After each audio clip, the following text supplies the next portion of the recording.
Welcome to Sociology class for plus 2 students by Anjali Kapoor. Today we will discuss different kinds of social change, mainly Sanskritization of chapter number 2 Cultural Change of book 2 Social Change and Development in India. The four concepts, namely Sanskritization, modernization, secularization, and westernization, in many ways overlap and in many situations they coexist. In many situations, they operate very differently. It is not surprising to find the same person being modern in some ways and traditional in another. This coexistence is often seen as natural to India and many other non-Western countries. जो चार concept हैं social change के कौन कौन से हैं? Sanskritisation, modernisation, secularisation and westernisation. कहता है बहुत तरीकों से ये ओवरलैप करते हैं, बहुत सारी सिचुएशंस में ये कोएग्जिस्ट करते हैं और बहुत सारी सिचुएशंस में ये डिफरेंटली ऑपरेट करते हैं। तो ये कोई सरप्राइजिंग नहीं है कि नेचुरल है कि एक सिचुएशन में जो एक व्यक्ति है वो बीइंग मॉडर्न इन सम वेज है और ट्रेडिशनल इन अदर वेज है। ये जो कोएग्जिस्टेंस है ये ऑफन देखी जाती है और नेचुरल है to India and many other non western countries. India's structural and cultural diversity is self-evident. This diversity shapes the different ways that modernization or westernization, sanskritization or secularization affects or does not affect different groups of people. We begin with the concept Sanskritization. The reason for doing so is because it refers to a process that pertains to social mobility that existed before the onset of colonialism. कहता हम Sanskritisation से शुरू करेंगे। क्यों? Reason क्या है उसका? क्योंकि जो संस्कृताइजेशन है, सोशल मोबिलिटी का जो ये प्रोसेस है, ये जो है कॉलोनिज्म के आने से पहले का स्टार्ट हुआ and persisted in diverse ways subsequently. The other three changes, as we shall shortly see, arose in a context marked by changes that colonialism brought about. जो other three processes हैं, जो changes हैं, वो colonialism के impact से जो बदलाव आए वो है. So that is why we will begin with the concept of Sanskritization. What is Sanskritization and what are its features? The term Sanskritization was coined by M.N. Srinivas. It may be briefly defined as the process by which a low caste or tribe or other group takes over the customs, rituals, beliefs, ideology and style of life of a high and in particular a twice born Dwija caste Brahmins. जो ये Sanskritisation term है ये M.N. Srinivas द्वारा coin की गई।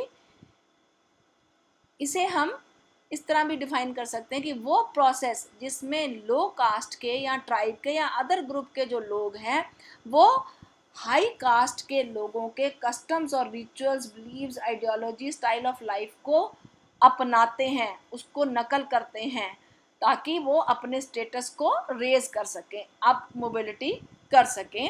Particularly twice born Dwija cast किसकी copy करते हैं? ट्वाइस बॉर्न कास्ट ब्राह्मण।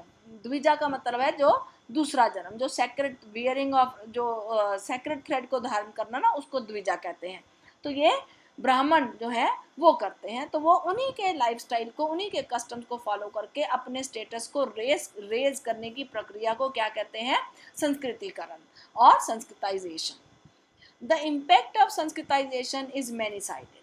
Its influence can be seen in language, literature, ideology, music, dance, drama, style of life and ritual. कहता इसके जो impacts हैं, प्रभाव हैं, वो many-sided हैं। चाहे वो लैंग्वेज है, लिटरेचर है, आइडियोलॉजी है, म्यूजिक है, डांस है, स्टाइल ऑफ लाइफ है या रिचुअल्स है। Now it is found both in Hindu and non-Hindu community. कि ये जो प्रोसेस है सिर्फ हिंदू कम्युनिटी में ही नहीं पाया जाता, ये नॉन हिंदू कम्युनिटी में भी visible है. It is primarily a process that takes place within the Hindu space, though Srinivas argued that it was visible even in sections and religious groups outside Hinduism. Upper caste is the role model. The members of lower caste follow the customs, rituals, beliefs of upper caste to raise their status. कि उनके लिए जो उनका role model है वो upper cast है, right. तो वो उन्हीं के कस्टम्स रिचुअल्स को जो है फॉलो करते हैं, कॉपी करते हैं, अपने स्टेटस को, अपनी पोजीशन को ऊपर करने के लिए, इम्प्रूव करने के लिए, स्टेटस को रेज करने के लिए. For example, wearing of sacred thread operates differently in different areas. ये जो प्रोसेस है ये अलग अलग एरियाज में अलग अलग तरह से ऑपरेट हुआ. Studies of different areas however show that it operated differently in different parts of the country. In those areas where a highly Sanskritized caste was dominant, the culture of the entire region underwent a certain amount of Sanskritization. तो वो area जहाँ पर संस्कृताइज्ड cast means upper caste जो है वो dominant है, जैसे Brahmins, तो उन्हीं का जो कल्चर जो है वो जो है underwent a certain amount of, entire reason underwent a certain amount of Sanskritisation. Means उसी को फॉलो करना, क्योंकि वहाँ पर डोमिनेंट कास्ट कौन सी है, संस्कृताइज्ड कास्ट, जो कौन सी अपर कास्ट लाइक ब्राह्मण्स, तो उनके कस्टम्स और follows way of life, style of life सब लोग फॉलो करना, कॉपी करना पसंद करते हैं. And in regions where the non-Sanskritized castes were dominant, it was their influence that was stronger. लेकिन वो एरियाज जहाँ पर non Sanskritise caste means lower caste जो है वो डोमिनेट थी, तो वहाँ पर उनका इन्फ्लुएंस जो था वो ज़्यादा था. And this can be termed the process of D Sanskritisation. So another term जो क्वेश्चन राइज होता है कि what is D Sanskritisation. Sanskritisation क्या है, जब लोअर कास्ट के जो मेंबर्स हैं वो अपर कास्ट के customs, rituals, way of life को कॉपी करते हैं, उसे हम कहते हैं संस्कृताइजेशन.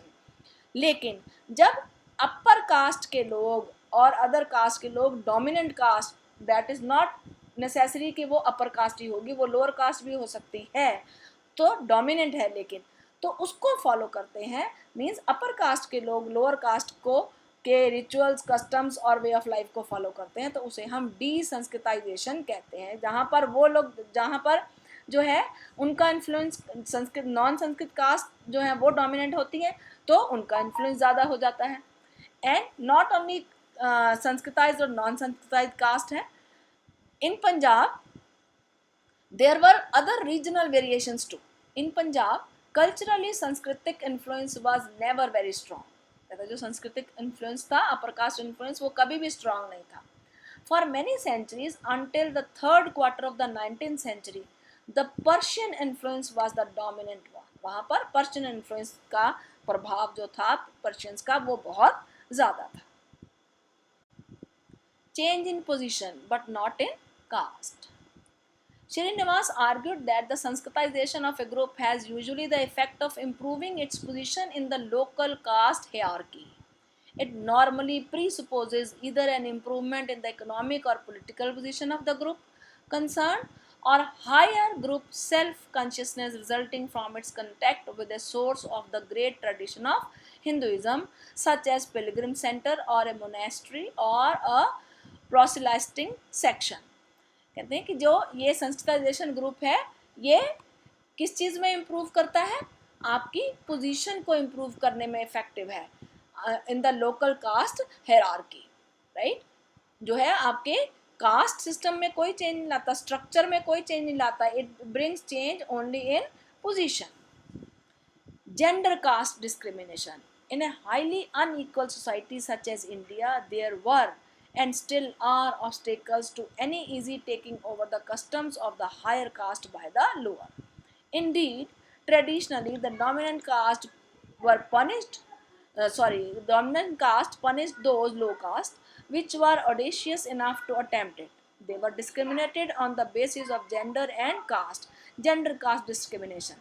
सोसाइटी लाइक इंडिया जहाँ अनइक्वल सोसाइटी है वहाँ पर आज भी जो है बहुत सी बाधाएं आती हैं यदि हायर कास्ट के कस्टम्स को लोअर कास्ट के लोग जो हैं वो कॉपी करते हैं. और यदि कोई ऐसा करते हैं तो कुछ एरियाज में क्या है कि उन्हें पनिश किया जाता है, उन्हें डिस्क्रिमिनेट किया जाता है on the basis of gender and caste. Gender का मतलब मेन और वुमेन, कास्ट मीन्स लोअर और अपर कास्ट। इसका सबसे एक उदाहरण जो है, कुमुद Pawade, a Dalit woman, became a Sanskrit teacher. As a student, she is drawn towards the study of Sanskrit. As she proceeds with her studies, she meets with varied reactions ranging from surprise to hostility, from guarded acceptance to brutal rejection. कहते हैं कि वो एक Sanskrit teacher बनी, दलित women थी और Sanskrit teacher बनी, लेकिन अपनी स्टडीज के दौरान उसे बहुत सी मुश्किलों का, रिएक्शंस का सामना करना पड़ा. As she says, the result is that although I tried to forget my caste, it is impossible to forget. And then I remember an expression I heard somewhere.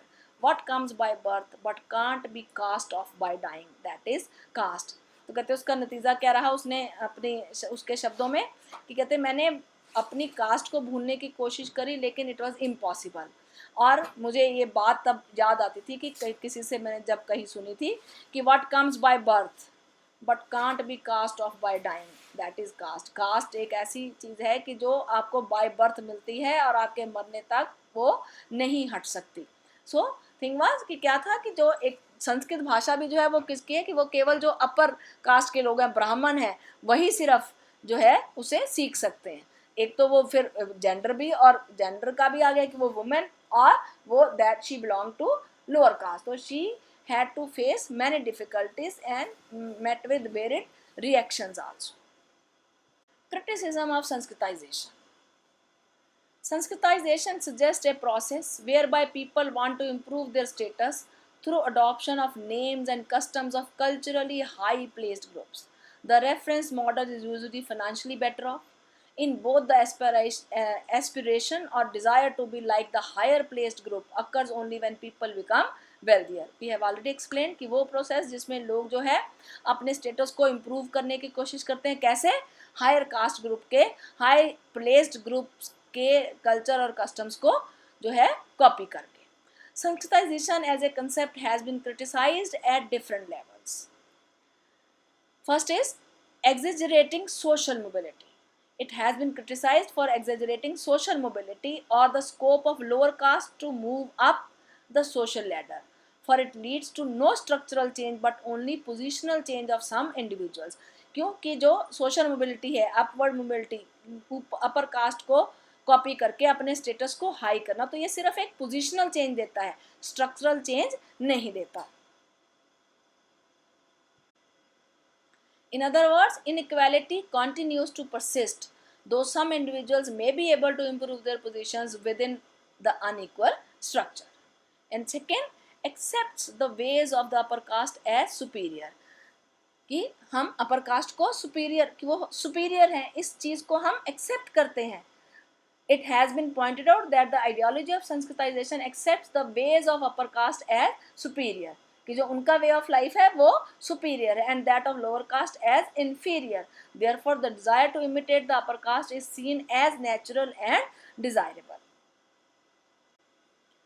Justify model of inequality and exclusion. जो Sanskritization process है वो inequality और exclusion को justify करता है. Sanskritization seems to justify a model that rests on inequality and exclusion. It appears to suggest that to believe in pollution and purity of groups of people is justifiable or all right. Therefore, to be able to look down on some groups just as the upper caste look down on the lower caste is a mark of privilege. Right? कि ये जो model है Sanskritisation का, ये inequality और exclusion को justify करता है, पोल्यूशन और प्योरिटी को जस्टिफेबल मानता है, और कि जो एक ग्रुप है वो दूसरे ग्रुप को लुक डाउन जो है, जैसे कि अपर कास्ट जो है वो लोअर कास्ट को लुक डाउन करते हैं, तो ये उनके लिए मार्क ऑफ प्रिविलेज है. For example, the members of lower caste were not allowed to take water from the well, were not permitted to enter temple. Discriminate किया जाता था, इनइक्वालिटी, उन्हें एक्सक्लूड किया जाता था, जो मेन स्ट्रीम के जो ओकेजन्स थे उनमें उनको इन्वॉल्व नहीं किया जाता था. They aspire to be in a position from where they can in turn look down on other people. This reflects an essentially undemocratic vision. adoption of upper caste rites and rituals. Fourthly, since Sanskritization results in the adoption of upper caste rites and rituals, it leads to practices of secluding girls and women, adopting dowry practices instead of bride price, and practicing caste discrimination against other groups. उनके rights और rituals को adopt करना, और जो social evils like dowry जो ऐसी practices हैं उनको भी बढ़ावा मिला इस प्रोसेस से, राइट? क्योंकि जो लोअर कास्ट के लोग थे वो अपर कास्ट के कस्टम रिचुअल्स को कॉपी करते थे, तो उनमें girls and women adopting of dowry practices, है ना, ये सब चीज़ें जो थी, तो ये सब सभी ग्रुप्स में जो है ये आने लगी, तो इससे डॉरी जैसी जो सोशल इविल्स थे वो भी जो है वो बढ़ने लगे। And practising caste discrimination against other groups, क्योंकि वो उन्हें फॉलो करते थे तो ये सब प्रैक्टिसेस भी वो फॉलो करने लगे। Dalit culture eroded. The effect of such a trend is that the key characteristics of Dalit culture and society are eroded, है ना, कि जो दलित कल्चर था वो खत्म होने पे आ गया। For example, the very worth of labour which lower caste do is degraded and rendered shameful. जो काम जो वो लोग करते थे वो डिग्रेड माने जाने लगा, right? Identity is based on the basis of work, crafts, artisanal abilities, knowledge forms of medicine, ecology, agriculture, animal husbandry, etc. are regarded useless in the industrial area. Thank you students and dear friends. I hope the concept is clear. Please share and subscribe my video.